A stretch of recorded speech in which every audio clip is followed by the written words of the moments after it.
Aquí tenemos a Antonio de Hoyos y Binet, que es prologuista de alguna obra de Camin y que por cierto aquí aparece con un monóculo, algo casi tan desfasado como leer a Camin, y con Manuel Machado, una foto muy seria y muy taciturna en la que Manuel Machado está como con la mirada perdida y que más o menos nos explica la entrevista que acabamos.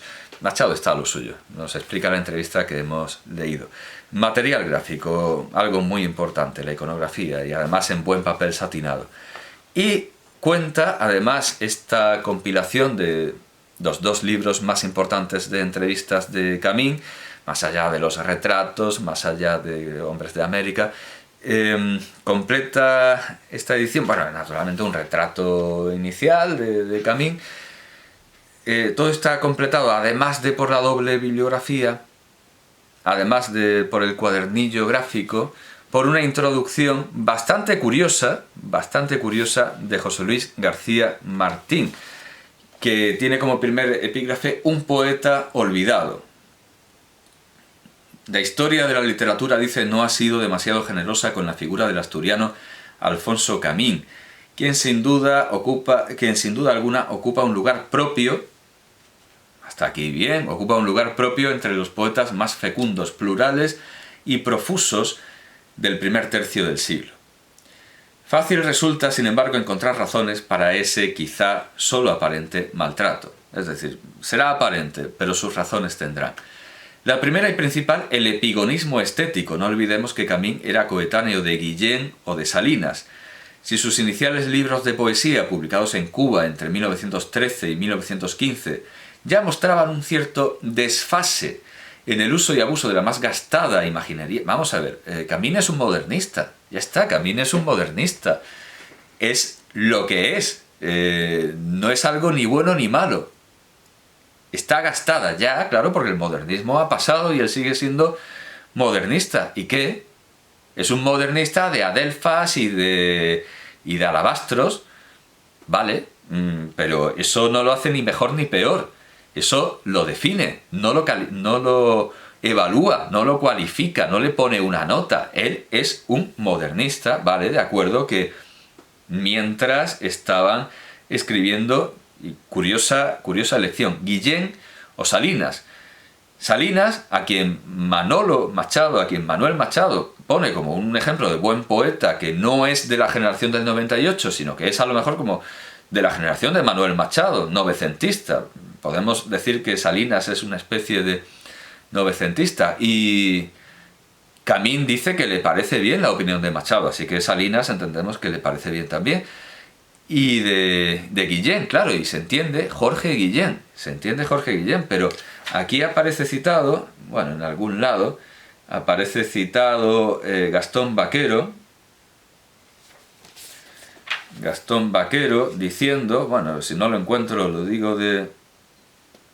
Ah, sí, en la página siguiente, o sea, al principio se dice, es que hay razones para olvidarlo, porque mientras él es un modernista apolillado, resulta que está escribiendo aquí Jorge Guillén, una poesía completamente nueva, Jorge Guillén, pero en la página siguiente tenemos a Gastón Vaquero diciendo: Camin es el creador de la poesía afrocubana o afroantillana. Cuando Nicolás Guillén escribía todavía sobre cisnes y nácares, Alfonso Camin, se salta una parte, descubría a los refinados literatos del trópico la mina riquísima que desdeñaban. Todo vino a consecuencia de él, y como ocurre tantas veces, el aluvión de su descubrimiento sirvió para que le echaran a un lado y le negaran la paternidad de su robusto hijo. Así que nada de decir que merece ser olvidado, porque cuando Jorge Guillén estaba haciendo poesía nueva, que tampoco era tan nueva, cuando Jorge Guillén estaba escribiendo, él estaba con sus cisnes, y todo lo contrario, cuando Nicolás estaba con sus cisnes modernistas, él estaba haciendo una poesía nueva, que era la poesía afrocubana, la poesía antillana, la poesía que tomaba los ritmos, los temas, la estética de las creaciones literarias populares por fuerza, porque habían de ser anónimas, porque sus profesores estaban condenados a la nulidad, a la negación política, social, jurídica, no podían tener propiedades, eran una propiedad. Me refiero a los negros cubanos, a los negros en general antillanos y caribeños. Así que nada de decir hay que olvidar a Camín porque él hacía una poesía modernista cuando Guillén Jorge estaba renovando la poesía, porque es todo lo contrario. Camín estaba innovando en la poesía, creando la poesía afrocubana, cuando Guillén Nicolás todavía era un modernista apolillado como esa figura que intenta identificar el prologuista con Camín, porque curiosamente el prologuista está decididamente en contra de Camín. Se ve que esto ha tenido que ser un encargo, una obligación, o a lo mejor ha empezado con muchas ganas y luego se ha cansado. Hay muchos autores de monografías y sobre todo de tesis doctorales que empiezan a reunir todo de un autor, lo leen todo de un autor y naturalmente acaban odiándolo. Si ese autor no es un genio, y aún así tengo que preguntarle a mi amigo José Palomares, que ha escrito una monografía colosal sobre Fray Luis de León, si ha acabado también detestando al fraile, porque aunque sea Fray Luis de León, cuando uno lee todo y todo lo que se ha escrito y todo lo que es muy difícil que no acabe pegándole patadas a sus obras, como evidentemente hace el prologuista de este libro, José Luis García Martín, cuyos libros aparecen en la solapa y no los de Camín, con los precios en pesetas. Hay cierta condescendencia, cierto desprecio del prologuista, del editor contra Camín en todo momento. Por cierto, bueno, también habla de algunos detractores, pero no habla mucho de las polémicas, especialmente con el Caballero Audaz, con el que era un competidor en esto de las entrevistas literarias. Y se habla de una... Pero claro, el Caballero Audaz tenía pendencias, más que polémicas, tenía pendencias con todos, salvo con quienes lo despreciaban y no querían. Pero claro, él intentaba tener pendencias con todos. Por cierto que en la página 12 pasa a ser Camín de un poeta olvidado, y decir que sin duda alguna ocupa un lugar propio entre los poetas más fecundos, plurales y profusos del primer tercio del siglo, pasa a ser en la página 12 todo un personaje, de una manera bastante condescendiente. Y ya para rematar comienza este apartado. Ciertamente Camín no era el gran poeta que su megalomanía le hacía creer, pero lo que no se puede negar es que era todo un personaje, que no desentonaría en las valleinclanescas luces de Bohemia. Él mismo nos ha contado su infancia asturiana. Bueno, ya hemos visto en su bibliografía las obras que aquí aparecen, Entre manzanos y luego Entre palmeras, la parte asturiana en Entre manzanos y la parte cubana en Entre palmeras. Bueno, que aquí se va desvelando que el prologuista no está por seguirle el juego a Camín, pero claro, el punto culminante llega en la página 28 de esta introducción, cuando habla precisamente de la antología de Gerardo de Diego. Decía Manuel Machado, no sé si es un error o quizá un ninguneo a través del nombre de Camín, pero la opinión de Machado le parece bien. Gerardo Diego le parece uno de estos nuevos poetas que están bien. Bueno, dice, en 1929, dice el prologuista José Luis García Martín, en 1929 Alfonso Camín, colaborador frecuente de las revistas más difundidas, funda su propia y peculiar revista, Norte. Claro, con lo cual hay que añadir a una vastísima producción bibliográfica, una ingente colección de volúmenes que hemos leído, una no menos ingente colección de artículos. ¿Hasta qué punto no menos ingente? Ahora lo veremos. Colaborador frecuente de funda su propia y peculiar revista, Norte, que sería, como señala Cansinos, su principal medio de vida durante casi 40 años, hasta 1967. En Norte, o sea que a eso no le afecta el exilio, a Norte no le afecta el exilio.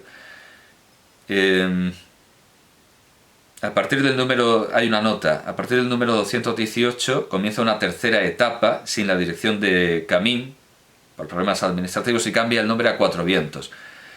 Así que es hasta 1967. Luego ya la revista no es suya y cambia el nombre a Cuatro Vientos. Pero vamos, que la guerra y el exilio no habían supuesto un problema. Con anterioridad al norte, dicen que Camín había fundado y dirigido las revistas La Tierrina y Apolo. Esa combinación siempre en Camín extrema entre lo infinitamente regionalista y lo infinitamente modernista. La Tierrina y Apolo, en Cuba, y Castillos y Leones, primero en México y luego en España. Él iba rotando. Bueno, que Norte era su principal medio de vida hasta que pierde el control, 1967. En Norte apareció la más violenta reseña de poesía española 1915-1931, la famosa antología de Gerardo Diego, que supuso la consagración de la generación del 27. Eso a lo que Manuel Machado no le encontraba nombre, decía que eran, bueno, pues una especie de los epígonos de los novecentistas. Dice, serían del 98, pero es que del 98 no son, porque yo tampoco soy del 98, y estos pues no son del 98, pero bueno, podemos meterlos ahí. Lo que luego se llamaría generación del 97, que Cernuda llama del 25, bueno.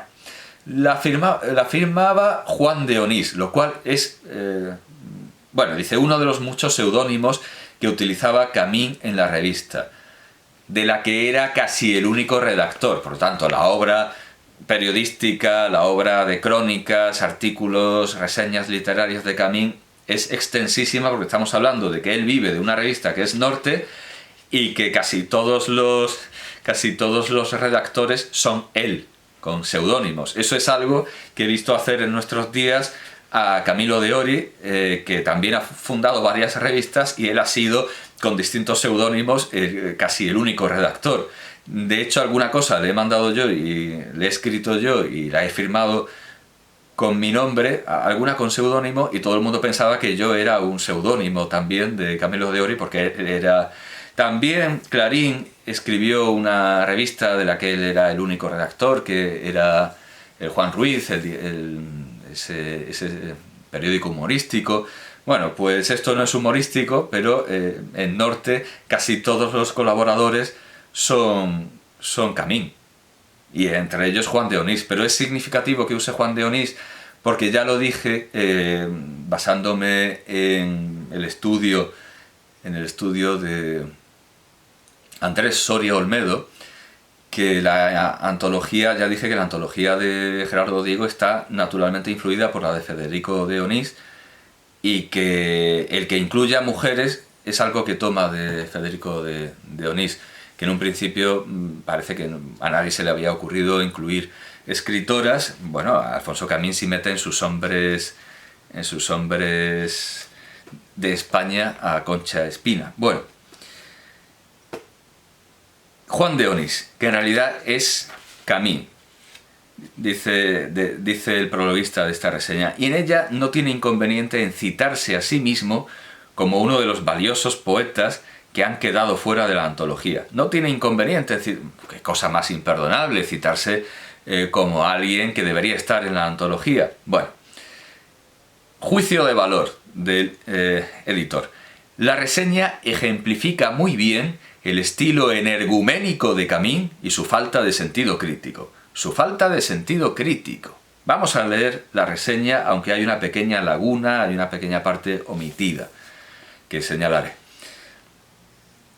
Por cierto que lo cita, lo toma de Morelli, página 286, este libro de Morelli de donde se toma esta reseña, que viene de la vastísima obra periodística de... Vale, no es una obra sobre Camín. Gabriele Morelli, Historia y recepción de la antología poética de Gerardo Diego, en Pretextos, Valencia, 1997. O sea que es una investigación sobre Gerardo Diego, no sobre Camín, no es una monografía sobre Camín. La reseña es como sigue. Hasta ahora se habían hecho muchas antologías poéticas malas, españolas y americanas, pero faltaba la mejor y la peor. Ahora ya no falta más que la primera.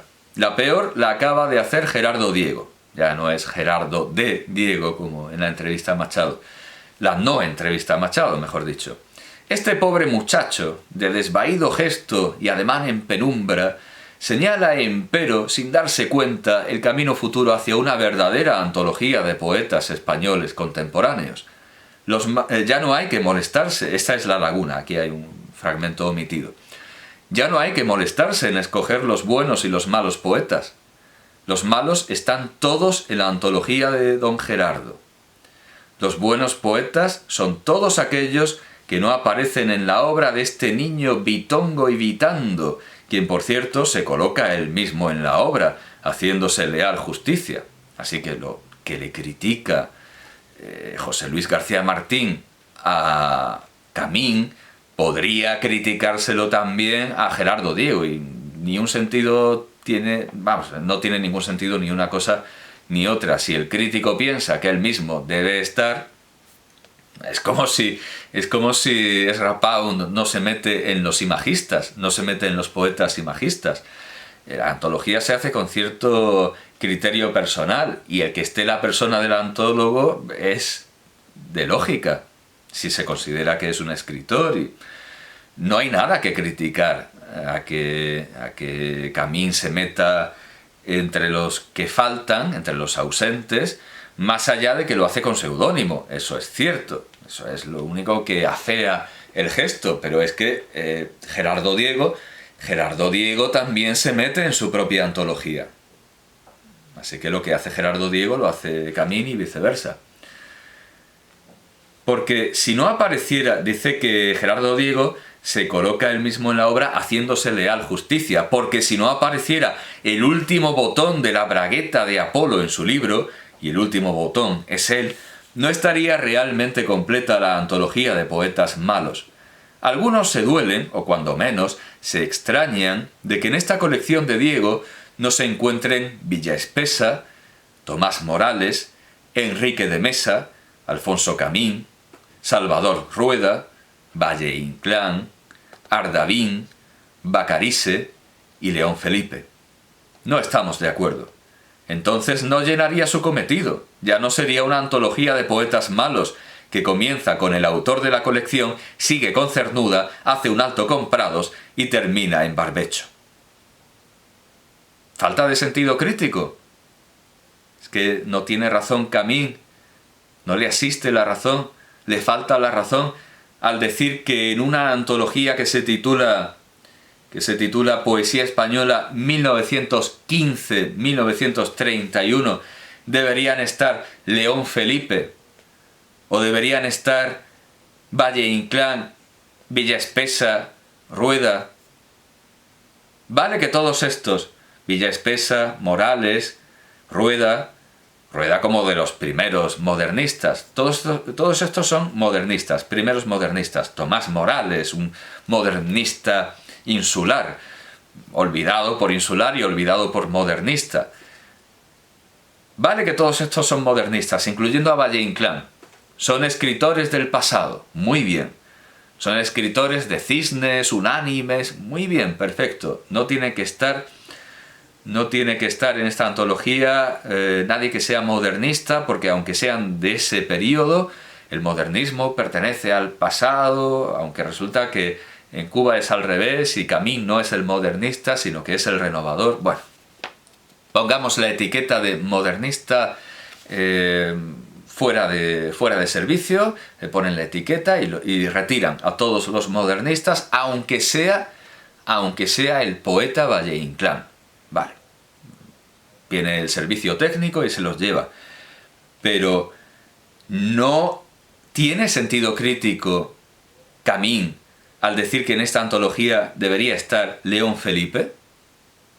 Falta de sentido crítico decir que en esa antología falta León Felipe, y que por cierto de ahí viene probablemente que falten los libros de texto y que no se estudie como se debe a León Felipe en España, probablemente porque no está en esta antología tan buena, tan excelente, tan extraordinaria de Gerardo Diego.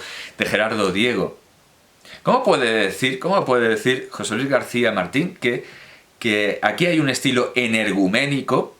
Hay que leer la correspondencia de Gerardo Diego y de Salinas para ver lo que es un buen estilo energuménico. ¿Cómo puedo decir que esto es estilo energuménico?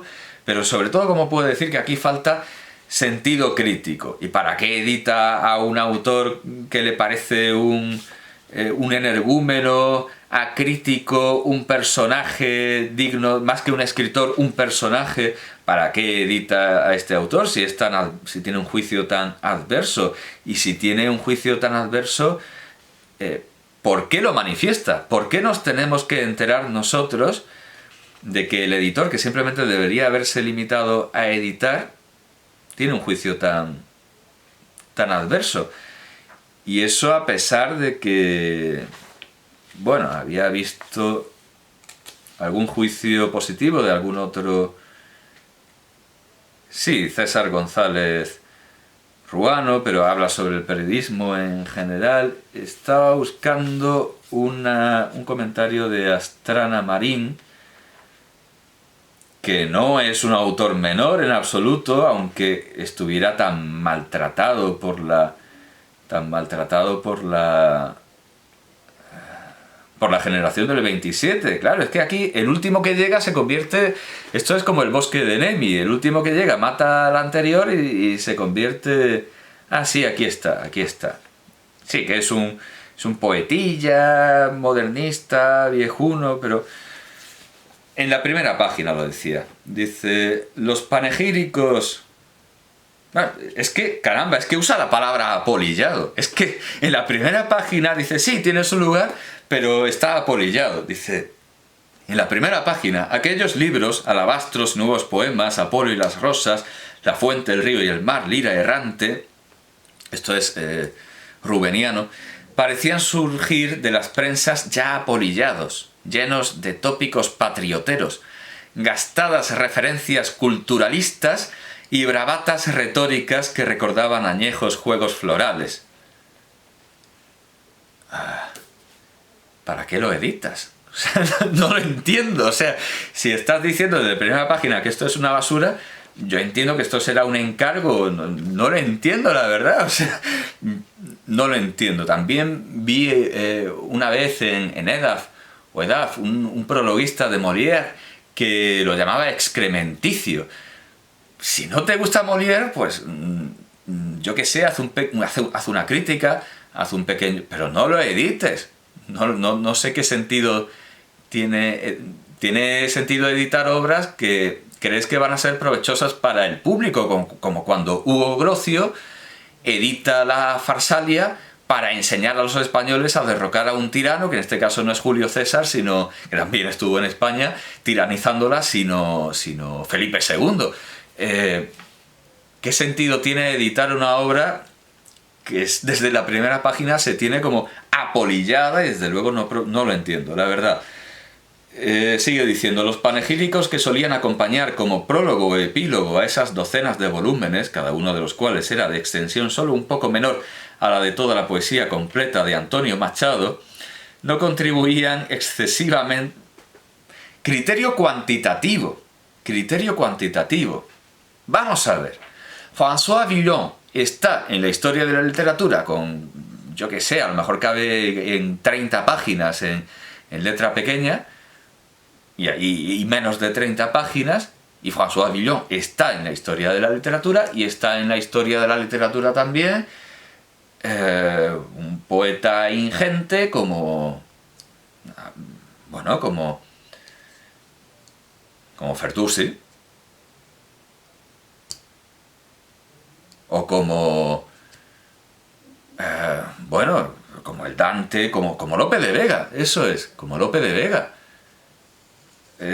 ¿Me van a decir que Villon es superior a Lope de Vega porque escribe menos? ¿Me van a decir que Camín es peor poeta que Antonio Machado por el criterio cuantitativo de que la obra de Camín es más extensa que la de Antonio Machado? ¿Qué tontería es esta? Esas docenas de volúmenes, los panegíricos que solían acompañar a estas docenas de volúmenes demasiado gordos para el editor, no contribuían excesivamente a despertar el interés de los lectores. Luis Astrana Marín, lo que es Luis Astrana Marín, la importancia en todos los aspectos que tiene Luis Astrana Marín y lo mal que se lo trató, lo mal que lo trató la generación del 27, porque se metía... porque editó a Quevedo y al editar a Quevedo criticaba a Góngora y Góngora era suyo, al igual que esos locos de la generación del 27 hicieron actos de agravio y menosprecio de Volufer y Alemany porque habló de Góngora y Góngora era suyo y nadie podía en España hablar de Góngora, que era un descubrimiento de la generación del 27, era un descubrimiento suyo de estos jóvenes poetas. Góngora no existía hasta que llegaron ellos, hasta que llegó Dámaso Alonso, y cualquiera que hablara de Góngora, sin ser ellos, merecía el desprecio y el descrédito y el agravio de todos estos muchachetes, aunque fuera un benemérito señor que se dedicaba a traducir del sánscrito como Volufer y Alemany, o Alemany y Volufer, también lo he visto así. Igualmente con Astrana Marín se meten, porque al editar a Quevedo pues habla a lo mejor mal de Góngora y entonces le escriben aquel famoso poema que está en la Arboleda Perdida, aunque solo el comienzo, lo cuenta Rafael Alberti. Mi señor don Luis Astrana, que comenzáis en astro para acabar en rana, no lo recuerdo muy bien, pero Luis Astrana Marín no se merecía eso ni muchísimo menos. Luis Astrana Marín es uno de nuestros mejores críticos, sin duda alguna el mejor traductor de Shakespeare, el mejor biógrafo de Shakespeare que hemos tenido, el mejor biógrafo de Lope de Vega, el mejor biógrafo de Cervantes. ¿A qué viene ese desprecio de los últimos que han llegado? Se creen que le pueden pegar en la cresta al gallo y que eso ya los convierte en genios. Bueno, pues lo ve como un demérito. José Luis García Martín ve como un demérito el ser elogiado por Luis Astrana Marín. Luis Astrana Marín apostillaba carteles y nuevos poemas con estas palabras, dice el editor. En cuanto a tus versos, si no te envaneces por lo que voy a decirte, a mi juicio no eres el mejor poeta de hoy. Eres el único. El resto... Juan Ramón Jiménez, Luis Cernuda, Dámaso Alonso, por citar tres nombres dispares, no eran más que literatos fracasados. Bueno, aquí acaba la cita textual, esto ya es indirecto. Dice el editor extrayendo de Astrana Marín. El resto, Juan Ramón Jiménez, Luis Cernuda, Dámaso Alonso, por citar tres nombres dispares, no eran más que literatos fracasados que se aferraban todavía a aquellas estupideces del ultraísmo. Para unos, Camín se aferra todavía a aquellas estupideces de los cisnes unánimes y del modernismo. Pues perfectamente de igual manera, para un modernista, estos vanguardistas se aferran a aquellas estupideces del ultraísmo y de los ismos, de las vanguardias.